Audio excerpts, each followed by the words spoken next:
Hi everyone, welcome to my channel Anita Sarees. నేను మీ Anita Reddy. Friends, మనము శారీ కొనుక్కోవడం అంటే మామూలు విషయం ఏం కాదు కదా.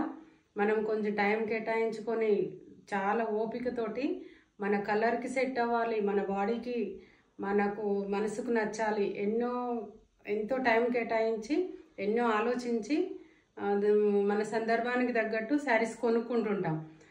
అయితే కొన్నిసార్లు మనం అంత మంచిగా తెచ్చుకున్న శారీని కట్టుకునే విధానంలో చిన్న చిన్న మిస్టేక్ల వల్ల చాలా ఇబ్బంది పడుతుంటాం. అవునా ఫ్రెండ్స్?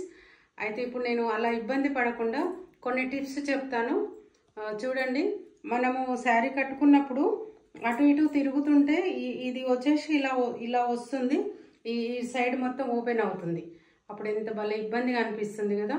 అయితే అలా ఇబ్బంది పడకుండా ఉండాలంటే నేను ఒక చిన్న టిప్ చెప్తాను. చూడండి, ఒక పిన్ను తీసుకొని ఇది ఉంది కదా, దీన్ని ఇలా అనుకొని ఫస్ట్ లైన్ తీసుకొని దీన్ని మిడిల్లో ఇలా ఒక పిన్ పెట్టేసుకుంటే ఇది కంఫర్ట్గా ఇక్కడ ఓపెన్ అవ్వకుండా చాలా చాలా కంఫర్ట్గా ఉంటుంది. చూడండి, మనం ఎటు కదిలినా కూడా చాలా నీట్గా అందంగా కనపడుతుంది. ఇది కదలదు, ఇంకా ఇంతే, చాలా ఇది ఈజీగా ఉంటుంది.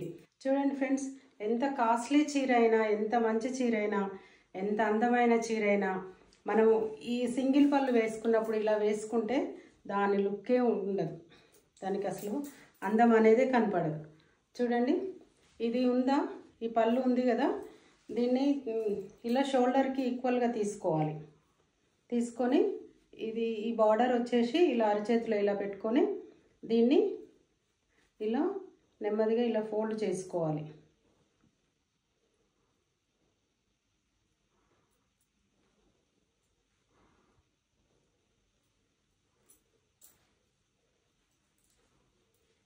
చూడండి ఫ్రెండ్స్, ఇది ఇలా ఫోల్డ్ చేసుకొని ఇలా ఎంత చక్కగా ఉంది చూడండి, నీట్గా ఎక్కడ కూడా ఇంత ముడత లేకుండా ఇలా నీట్గా ఫ్రంట్ బ్యాక్ బార్డర్ అంతా మంచిగా చక్కగా కనపడుతుంది. ఎంత అందంగా ఉంది చూడండి ఇప్పుడు కదా. ఇలా చిన్న చిన్న టిప్స్ మనం చిన్న జాగ్రత్తగా ఇవి చూసుకుంటే ఎలాంటి చీరైనా చాలా అందంగా ఉంటుంది, మనకు ఇంకా ఎక్స్ట్రా అందాన్ని ఇస్తాయి. ఇలా చిన్న చిన్న మిస్టేక్ల వల్ల ఇబ్బంది పడుతుంటాం, శారీ లుక్ ఉండదు. అవి కొంచెం మనం టైం తీసుకు